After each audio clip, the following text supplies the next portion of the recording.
The early morning sun peeked through the windows of the Golden Cup diner as Mai poured fresh coffee into the row of mugs lined up on her serving tray. The familiar scent of brewing coffee and sizzling bacon filled the air, mixing with the quiet hum of conversation from the morning regulars. Her long dark hair was neatly tied back, and her green apron had a small coffee stain from yesterday that wouldn't quite wash out.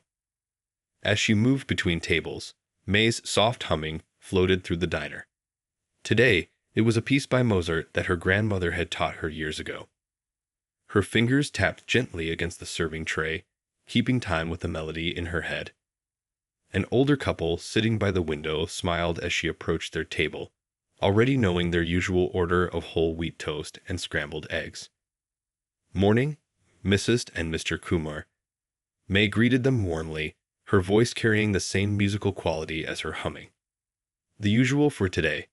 The couple had been coming to the diner every Thursday morning for the past 3 years, and they always sat at the same table by the window with a little crack in the corner. Between refilling coffee cups and taking orders, May's mind wandered to the grand piano she used to play at her grandmother's house. The smooth ivory keys under her fingers, the way the pedals felt beneath her feet, and how the music would fill every corner of the room. Those memories seemed like they belonged to a different life now.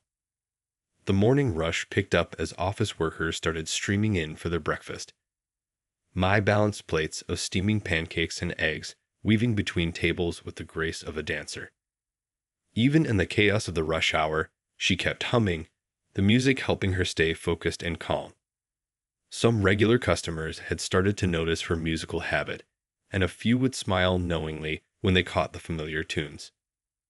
Behind her cheerful demeanor and efficient service, May carried a story that none of her customers knew.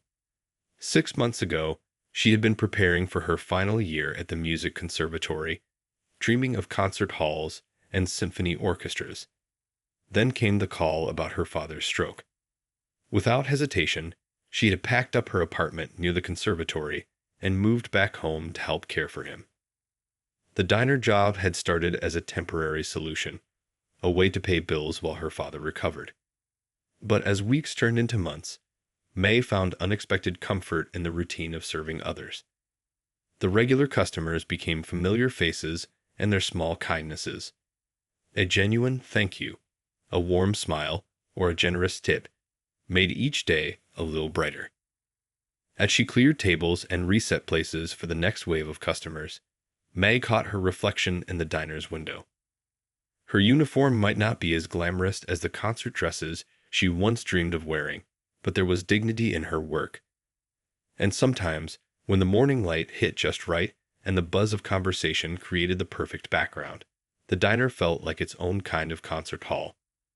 The kitchen bell rang, signaling more orders ready for pickup. Mai straightened her apron and headed toward the kitchen, her steps falling in time with the classical piece still playing in her head. She might not be performing on a grand stage, but she had found a way to keep music in her life, even if it was just in the quiet moments between coffee refills and breakfast orders at the Golden Cup Diner. The storage room at the back of the Golden Cup Diner held more than just extra napkins and cleaning supplies. Hidden behind stacked chairs and boxes of paper towels stood an old upright piano, its wood scratched and worn from years of neglect. Mai had discovered it during her second week at work while searching for extra sugar packets.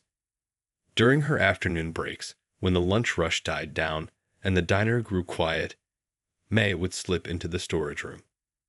She'd carefully move aside a few boxes, creating just enough space to sit at the piano. The keys were slightly yellow with age, and a few of them stuck sometimes, but the sound was still sweet and true. Today, after a particularly busy lunch service, Mai found herself drawn to the storage room again. She pulled out the wooden stool, wincing slightly at the scraping sound it made against the floor. Dust motes danced in the thin beam of light coming from the small window above. The air smelled of old cardboard and coffee beans stored in the corner. Her fingers found their place on the keys naturally, like old friends meeting again. She started playing softly, a gentle piece she had composed herself during late nights after caring for her father. The melody spoke of hope and longing, of dreams put on hold but not forgotten. Through the thin walls, the music whispered into the kitchen, barely louder than the hum of the refrigerator. The kitchen staff had grown used to these moments. Cook Uncle Lee, as everyone called him, would smile and work a little slower, letting the music fill the kitchen. The young dishwasher would pause sometimes, water dripping from his hands, listening to the melodies that made even the steam and clatter of dishes seem musical. One quiet afternoon, while Maya was playing a particularly moving piece, she didn't notice the storage room door creak open slightly. The new busboy stood there, mouth open in surprise, watching her hands dance across the keys. He had been working at the diner for 2 weeks and had wondered about the mysterious music that sometimes floated through the walls. The next day, May found the piano had been dusted, and someone had cleared away some of the boxes around it, creating a small path. A folded note sat on top of the keys. Music makes the work lighter. Please don't stop playing. The handwriting was Uncle Lee's, but May knew the sentiment came from the entire kitchen staff. That evening, as Mai helped her father with his physical therapy exercises at home, she told him about the piano and the storage room. His speech was still affected by the stroke, but his eyes lit up at the mention of music. He squeezed her hand 3 times, their old signal for "I love you" from her childhood piano recitals. Back at the diner the next day, May noticed something had changed. The usual clatter of plates and murmur of conversations seemed to have found a rhythm, like an orchestra tuning up before a performance. Even the coffee machine's hiss and bubble had become part of the symphony of diner life. As she brewed a fresh pot of coffee, May heard someone humming one of the pieces she often played. It was Uncle Lee, stirring a pot of soup in the kitchen. He caught her eye through the service window and winked.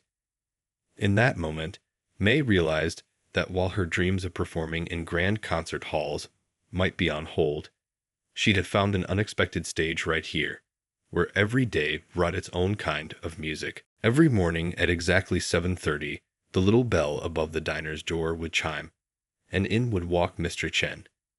No relation to Mai, though they shared a last name.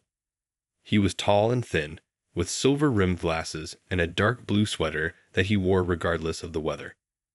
He always sat in booth 7, the one with the slightly wobbling table that Mai had learned to steady with a carefully folded napkin. This morning was no different.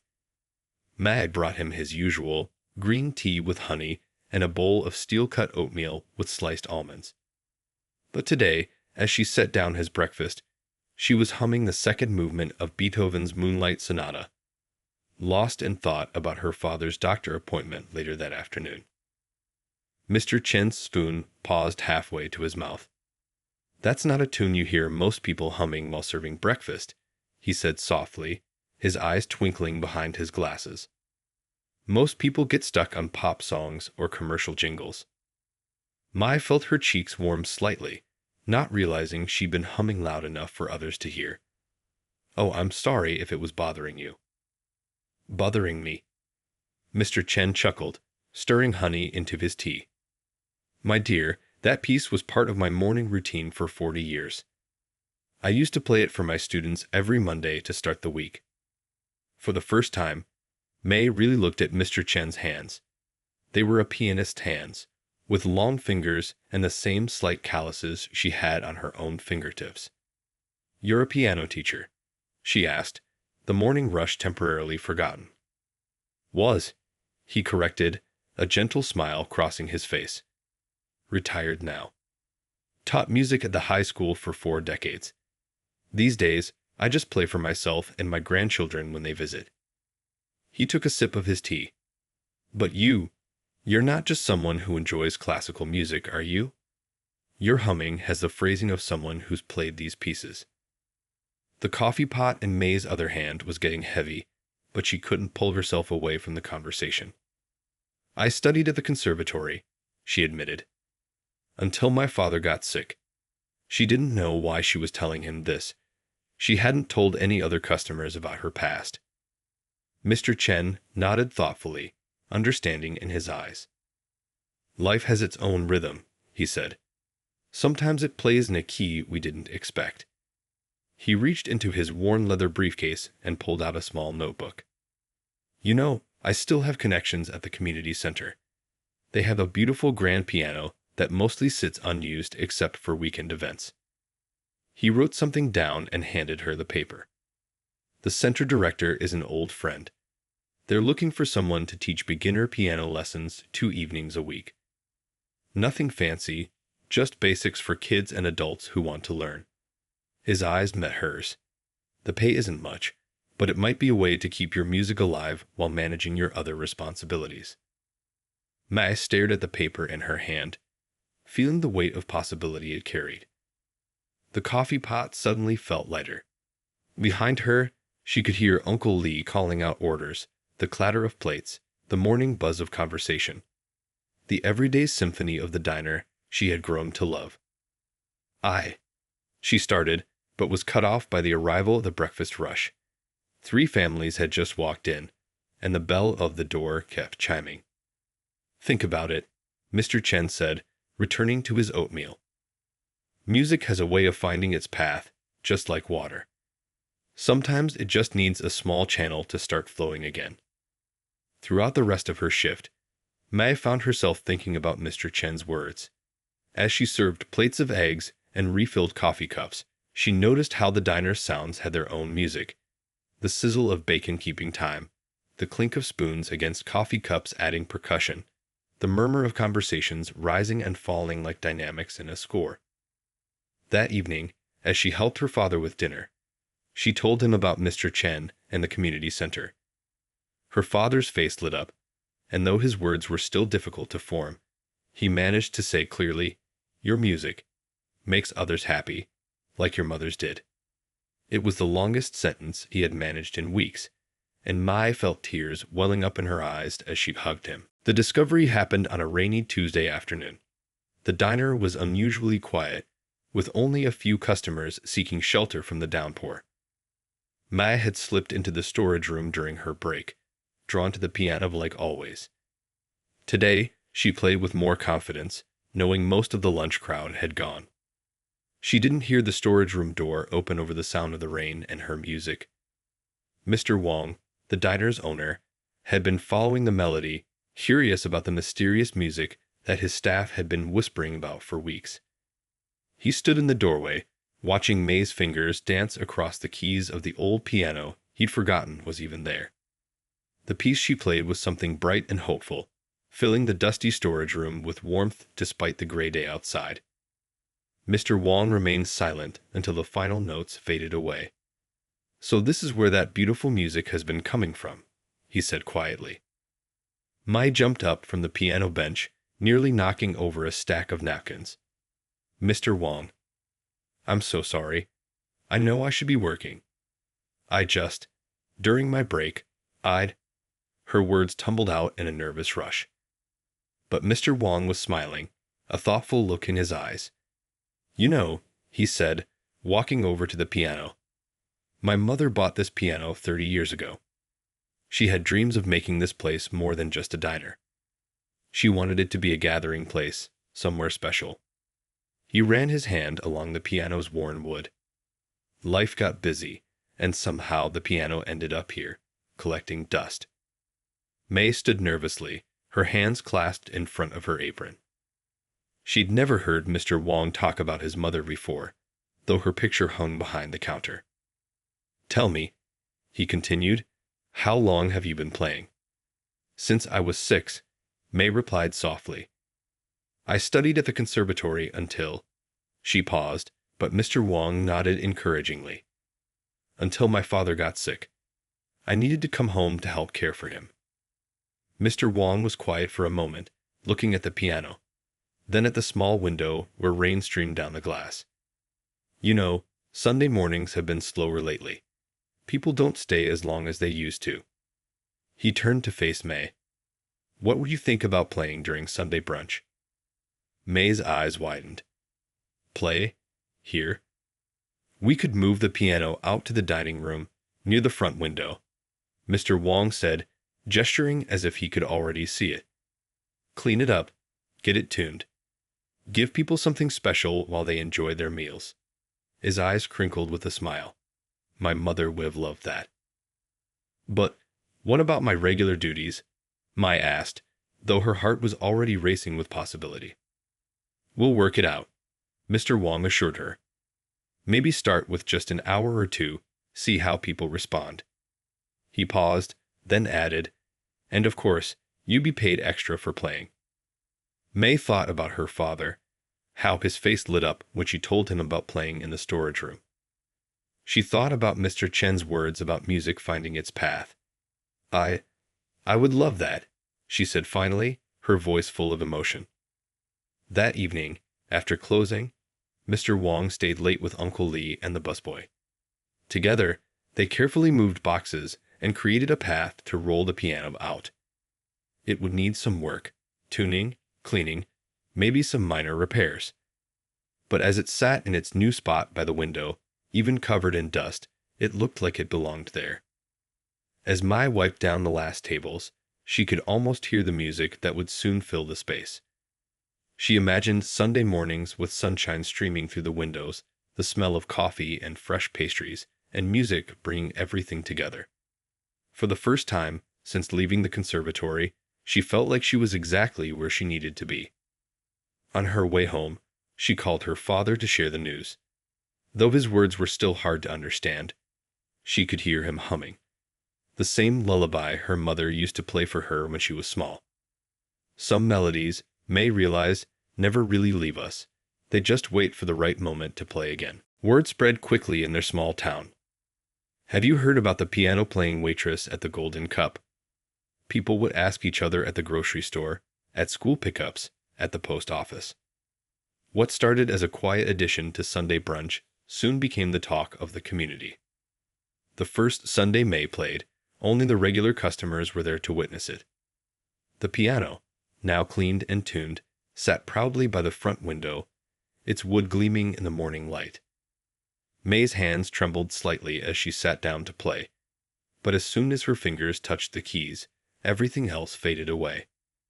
She started with gentle classical pieces, the kind that could float softly under conversations without demanding attention. But people began to stop talking. Forks paused halfway to mouths. Coffee cups hovered in midair. The music wrapped around them, all like a warm blanket on a cold morning.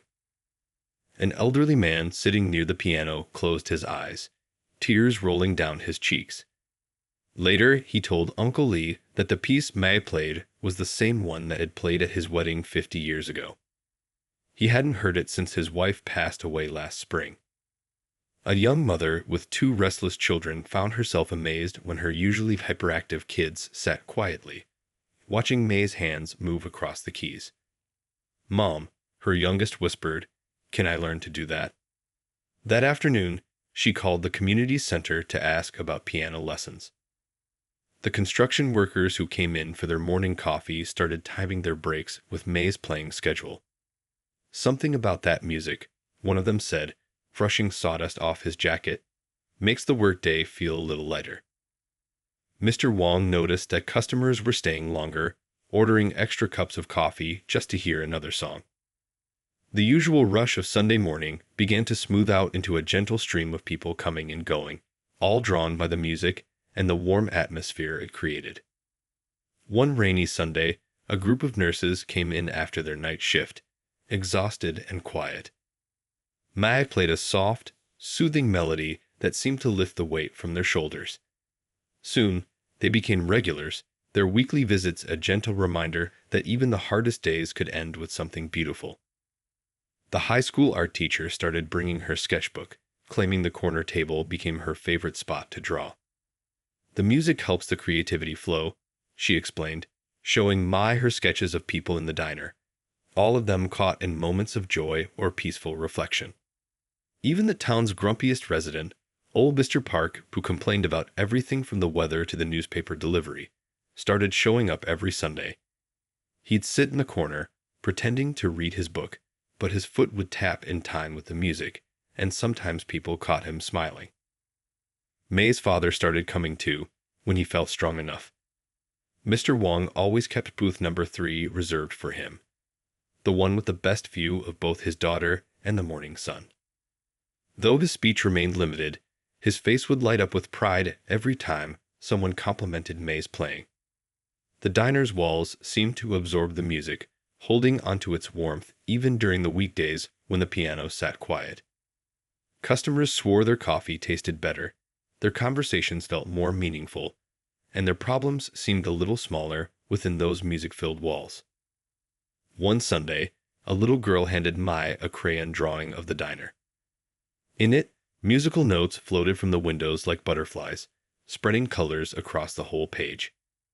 "That's what it feels like when you play," she explained simply. Mai pinned the drawing above the piano, where it reminded her that music could paint pictures in people's hearts. The Golden Cup became more than just a place to eat. It transformed into a place where strangers became friends, where lonely hearts found comfort, and where the simple act of sharing music reminded everyone that beauty could be found in the most ordinary moments of life. The letter arrived on a Tuesday morning, delivered to the diner because Mai spent more time there than at home. The envelope was thick and cream-colored, with the Regional Symphony Orchestra's gold logo in the corner. Mr. Chen had sent them a recording of May playing during Sunday brunch, captured on his old phone.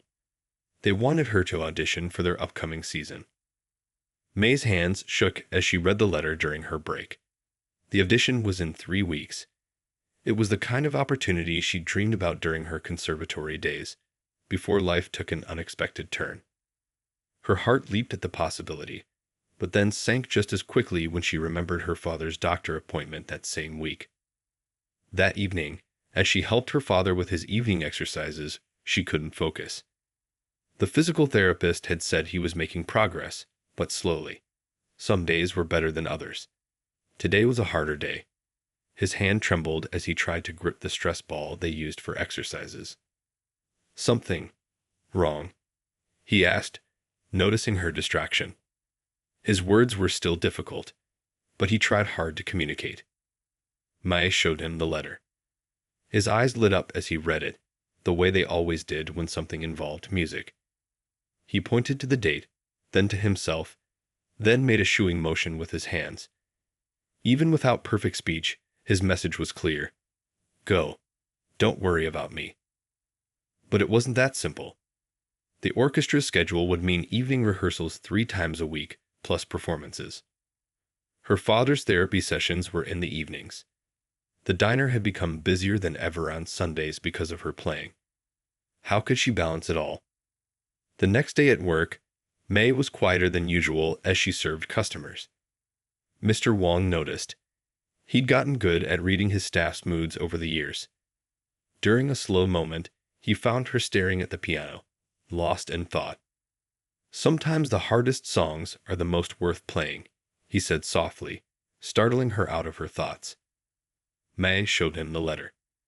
His face broke into a wide smile, but then grew serious as she explained her concerns. "You know," he said, "when my mother got sick, I thought I had to choose between the diner and caring for her. But our community taught me that sometimes we don't have to choose. We just have to be brave enough to ask for help." That Sunday morning, as Mai played her usual set at the diner, she looked around at the familiar faces. The retired nurse who always ordered blueberry pancakes was chatting with her father. The high school art teacher was showing him her latest sketches. Mr. Chen sat in his usual spot, beaming like a proud uncle. During her break, Mr. Wong gathered everyone's attention by gently tapping a spoon against his coffee cup. "Our Mai has some news," he announced. Mai felt her cheeks grow warm as all eyes turned to her. Slowly, she explained about the audition and her situation with her father. Before she could finish, hands started raising. The retired nurse volunteered to help with evening care twice a week. The art teacher offered to drive her father to therapy sessions. Mr. Chen mentioned that his daughter was a professional caregiver who'd be happy to help. Even Uncle Lee stepped out of the kitchen, saying his wife had been looking for meaningful ways to spend her evenings since retiring. May's vision blurred with tears as more offers of help poured in.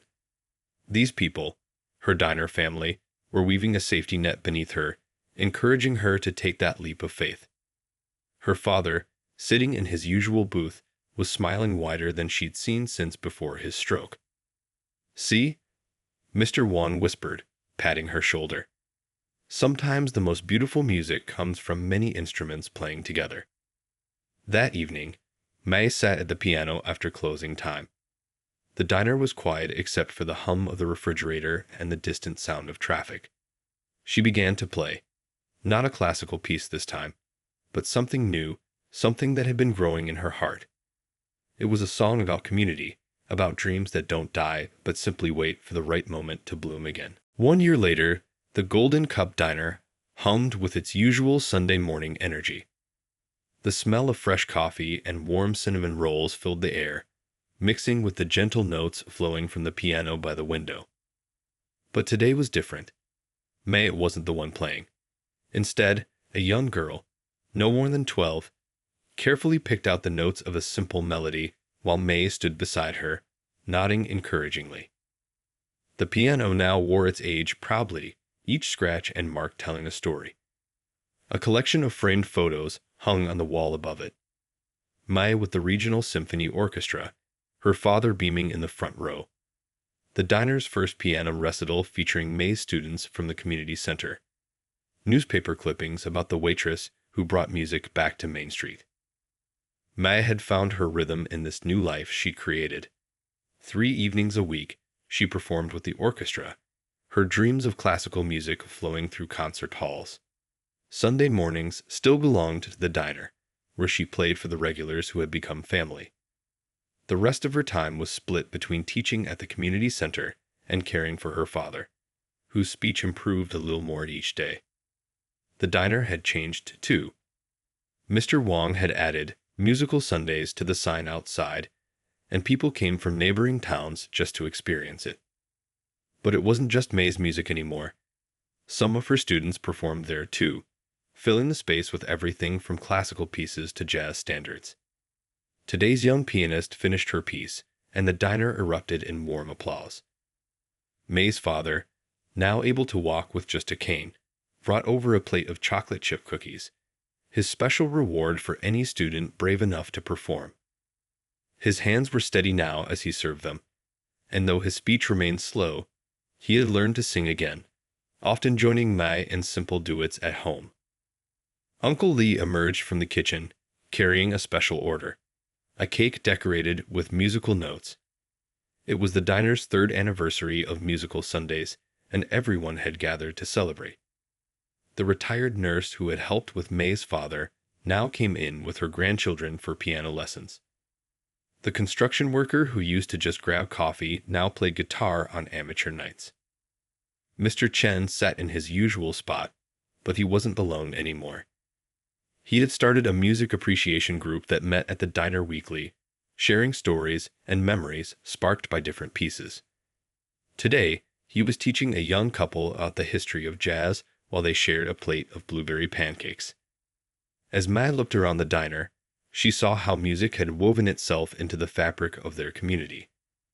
The high school art teacher's sketches, now properly framed, lined one wall, each one capturing a moment when music had touched someone's life. There was the elderly man dancing with his memories, the young mother discovering joy in her children's first notes, the tired nurse finding peace after a long shift. Mr. Wang appeared beside May, carrying 2 cups of green tea, their Sunday tradition now. "You know," he said, "my mother always said that a diner should feed more than just the body. I think she would be proud to see what this place has become." May's father called out from his booth, his voice stronger than it had been in months, "Play our song." May smiled, knowing exactly which piece he meant. As she sat down at the piano, her fingers found the keys that had become old friends. The melody she played was the one she had composed during those early days in the storage room. But it had grown richer, fuller, woven through with all the stories and hopes and dreams that had filled the diner over the past year.